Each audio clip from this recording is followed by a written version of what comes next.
الحمد لله نحمده ونستعينه ونستغفره ونؤمن به ونتوكل عليه ونعوذ بالله من شرور أنفسنا وسيئات أعمالنا من يهده الله فلا مضل له ومن يضلل فلا هادي له وأشهد أن لا إله إلا الله وحده لا شريك له وأشهد أن محمدا عبده ورسوله أرسله بالحق بشيرا ونذيرا أما بعد فإن أحسن الحديث كتاب الله وخير الهدي هدي محمد صلى الله عليه وسلم وشر الأمور محدثاتها وكل محدثة بدعة وكل بدعة ضلالة وكل ضلالة في النار يا أيها الذين آمنوا اتقوا الله حق تقاته ولا تموتن إلا وأنتم مسلمون يا أيها الناس اتقوا ربكم الذي خلقكم من نفس واحدة وخلق منها زوجها وبث منهما رجالا كثيرا ونساء واتقوا الله الذي تساءلون به والأرحام إن الله كان عليكم رقيبا يا أيها الذين آمنوا اتقوا الله وقولوا قولا سديدا يصلح لكم أعمالكم ويغفر لكم ذنوبكم ومن يطع الله ورسوله فقد فاز فوزا عظيما أما بعد محترم حاضرین جمعہ اور عزیز خواتین، ہم اللہ رب العالمین کا بے انتہا شکر ادا کرتے ہیں کہ اس نے اپنے فضل و مہربانی سے ہمیں خیر امت میں سے بنایا، محمد الرسول اللہ صلی اللہ علیہ وسلم کے امت میں سے بننے کا شرف عطا فرمایا، اور ہم اللہ سے دعا کرتے ہیں کہ اے اللہ، تو اپنی فضل و مہربانی سے تیرے نبی محمد الرسول اللہ صلی اللہ علیہ وسلم کے لائے ہوئے دین کو سمجھ کر اس پر عمل کی توفیق عطا فرما۔ جب تو ہمیں اس دنیا سے اٹھا لے تو توحید کی حالت میں اٹھا لے، اور اپنے فضل و مہربانی سے اپنے نبی محمد الرسول اللہ صلی اللہ علیہ وسلم کے دست مبارک سے حوض کوثر نصیب فرما۔ اور اے اللہ، جس نبی پر ہم نے ایمان لایا ہے تو اپنے فضل و مہربانی سے جنت الفردوس میں ہم تمام کو جمع فرما۔ میرے محترم بھائیو، ہم مسلمان ہیں، اللہ تبارک و تعالی کی جانب سے ہم مسلمانوں پر دن میں 5 وقت کی نمازیں فرض کی گئی ہیں۔ ہر نماز میں ایک مسلمان اللہ رب العالمین کے کلام پاک میں سے سورۃ الفاتحہ کی تلاوت کرتا ہے۔ یہ سورت اتنی عظیم سورت ہے کہ رسول اللہ صلی اللہ علیہ وسلم نے احادیث شریفہ میں اس سورت کو قرآن مجید کی سب سے عظیم ترین سورت قرار دیا ہے۔ اس سورت میں اللہ رب العالمین کی حمد و ثنا، اسی طریقے سے اللہ کی توحید کا اعتراف اور دنیا اور آخرت کی سب سے بڑی حاجت اور ضرورت کا ذکر کیا گیا ہے۔ اس سورت کریمہ میں انسان اللہ کی حمد و ثنا بیان کرنے کے بعد، اللہ تعالی کی توحید کا اعتراف کرنے کے بعد، اللہ رب العالمین سے اپنی دنیا اور آخرت کی سب سے بڑی ضرورت کو طلب کرتا ہے، اور یہ ضرورت اتنی بڑی اور اتنی عظیم ہے کہ اس ضرورت کے پیش نظر اللہ تبارک و تعالی نے اپنے بندوں کو یہ حکم دیا ہے کہ اپنی نماز کی ہر رکعت میں اللہ تعالیٰ سے اس ضرورت کو مانگے۔ میرے محترم بھائیو، حمد و ثنا کے بعد بندہ اللہ سے کہتا ہے ایاک نعبد و ایاک نستعین، اے اللہ ہم سب تیری ہی عبادت کرتے ہیں اور تجھ سے ہی مدد مانگتے ہیں۔ اہدنا الصراط المستقیم، اے اللہ تو ہم تمام کو صراط مستقیم کی ہدایت فرما۔ صراط الذین انعمت علیہم، ان لوگوں کے راستے کی ہدایت فرما جن پر تو نے اپنا انعام نازل کیا ہے۔ میرے محترم بھائیو، وہ کون ہیں جن پر اللہ رب العالمین کا انعام اترا، اور ہم کتنے حاجت مند ہیں ان لوگوں کے راستے کو جان کر اس پر عمل کرنے کی جن پر اللہ رب العالمین نے اپنا انعام نازل فرمایا ہے۔ وہ خوش نصیب لوگ جن پر اللہ کا انعام نازل ہوا ہے۔ دوسرے مقام پر اللہ رب العالمین فرماتا ہے مع الذین انعم اللہ علیہم من النبیین والصدیقین والشہداء والصالحین وحسن اولئک رفیقا، ان لوگوں کے ساتھ جن پر اللہ کا انعام نازل ہوا، یعنی نبیوں کے ساتھ، صدیقوں کے ساتھ، شہیدوں کے ساتھ، اور ان لوگوں کا ساتھ کتنا ہی اچھا اور کتنا ہی پیارا ساتھ ہے۔ تو میرے محترم بھائیوں، جن لوگوں پر اللہ کا انعام نازل ہوا اور ان لوگوں کے راستے کی ہدایت کی ہم اپنی ہر نماز میں دعا کرتے ہیں، یہ انبیاء علیہم الصلاۃ والتسلیم ہیں، صدیقین ہیں اور شہداء ہیں۔ جن لوگوں پر اللہ کا انعام نازل ہوا، اگر ان لوگوں کے راستے پر ہم بھی چلیں گے تو ہم پر بھی اللہ کا انعام نازل ہوگا۔ اسی لیے ہم اللہ سے دعا کرتے ہیں کہ اے اللہ تو ان لوگوں کا راستہ ہم پر واضح فرما اور ان لوگوں کے راستے پر چلنے کی تو ہمیں توفیق عطا فرما۔ تو میرے محترم بھائیوں، جن لوگوں پر اللہ رب العالمین کا انعام نازل ہوا ہے، جیسا کہ ابھی بیان کیا گیا کہ وہ انبیاء ہیں، صدیقین ہیں اور شہداء ہیں، اور قرآن پاک میں اللہ تبارک و تعالی نے انبیاء علیہم الصلاۃ والتسلیم کی حیات طیبہ کو، ان میں سے کئی انبیاء کی حیات طیبہ کو اللہ تعالیٰ نے تفصیل سے بیان کیا ہے۔ بالخصوص اللہ کے پیغمبروں میں سے ایک جلیل القدر پیغمبر حضرت ابراہیم علیہ السلام کے سلسلے میں اللہ تبارک و تعالی قرآن پاک میں فرماتا ہے کہ وہ صدیق بھی تھے اور نبی بھی تھے۔ اللہ رب العالمین فرماتا ہے وَاذْكُرْ فِي الْكِتَابِ إِبْرَاهِيمَ إِنَّهُ كَانَ صِدِّيقًا نَبِيًّا، کتاب میں ابراہیم کا تذکرہ کرو، کتاب میں ابراہیم کی زندگی کو پڑھو، وہ صدیق تھے اور نبی تھے۔ تو میرے محترم بھائیوں، ہم مسلمانوں پر یہ لازم اور ضروری ہے کہ ہم انبیاء علیہم الصلاۃ والتسلیم کی حیات طیبہ کو جانیں، ان کی زندگی کو سمجھیں، ان کی زندگی کے مطابق چلنے کی کوشش کریں۔ اگر ایسا کریں گے تو ان لوگوں کے ساتھ ہو جائیں گے جن پر اللہ رب العالمین نے اپنا انعام نازل فرمایا ہے۔ بالخصوص ابراہیم علیہ السلام کی حیات طیبہ، ابراہیم علیہ السلام کی زندگی ہم مسلمانوں کے لیے اسوہ اور نمونہ بنائی گئی ہے۔ قرآن پاک میں اللہ رب العالمین فرماتا ہے لَقَدْ كَانَ لَكُمْ أُسْوَةٌ فِي إِبْرَاهِيمَ وَالَّذِينَ مَعَهُ، بے شک تم لوگوں کے لیے ابراہیم کی زندگی میں علیہ السلام اور ان لوگوں کی زندگی میں جو ابراہیم علیہ السلام کے ساتھ تھے، اے مومنوں تمہارے لیے اسوہ اور نمونہ ہے۔ میرے محترم بھائیوں، ابراہیم علیہ السلام کی حیات طیبہ،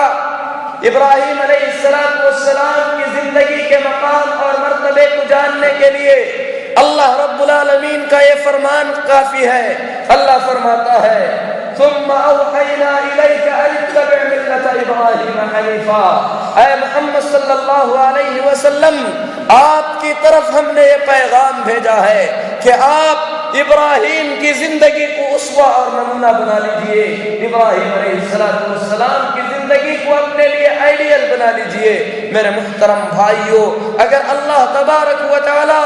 اپنے پیارے نبی محمد الرسول اللہ صلی اللہ علیہ وسلم کے لیے ابراہیم کی زندگی کو اسوہ اور نمونہ بناتا ہے تو میرے محترم بھائیوں، ہم مومنوں کو بھی چاہیے کہ ابراہیم علیہ السلام کی زندگی کو دقت سے پڑھیں، قرآن پاک میں اللہ رب العالمین نے کئی مقامات پر مومنوں کو حکم دیا ہے کہ ابراہیم علیہ السلام کی زندگی کے مطابق اپنے زندگی کو گزارنے کی کوشش کرے۔ اللہ رب العالمین فرماتا ہے قولوا آمنا باللہ وما انزل الینا وما انزل الی ابراہیم واسماعیل واسحاق ویعقوب والاسباط وما اوتی موسیٰ وعیسیٰ وما اوتی النبیون من ربهم لا نفرق بین احد منهم ونحن له مسلمون۔ اے مومنوں کہو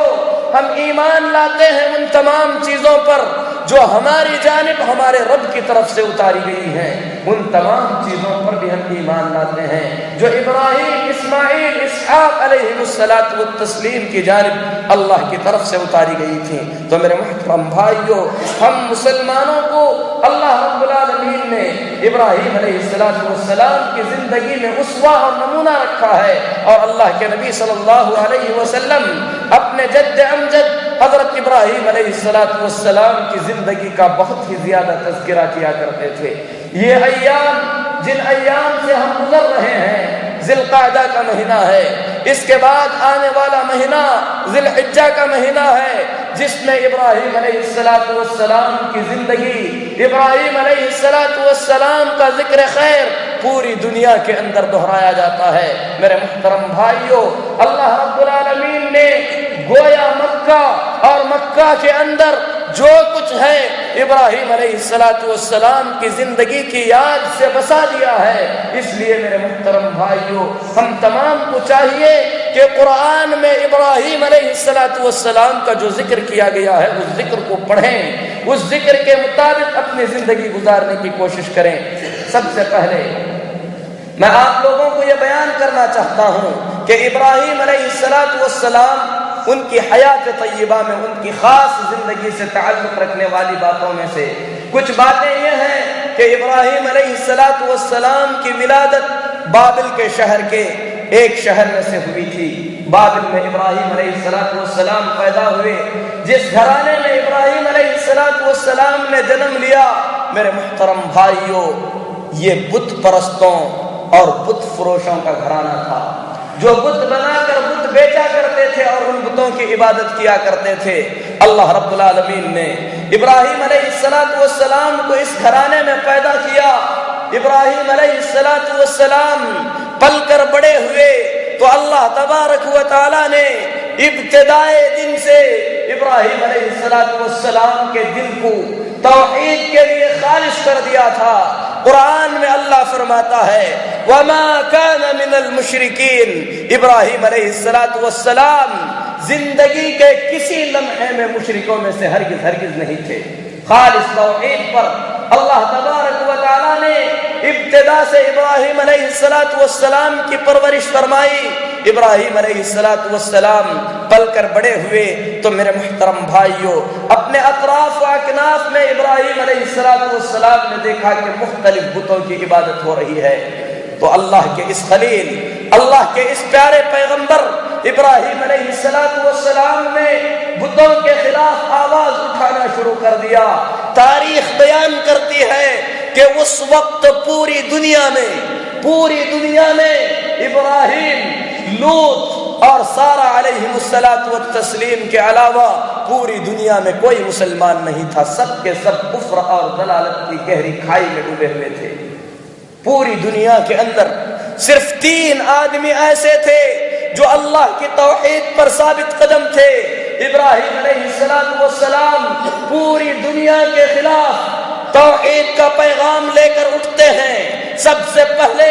اپنے قوم کو نصیحت کرتے ہوئے کہتے ہیں، اللہ رب العالمین فرماتا ہے وَإِبْرَاهِيمَ إِذْ قَالَ لِقَوْمِهِ اعْبُدُوا اللَّهَ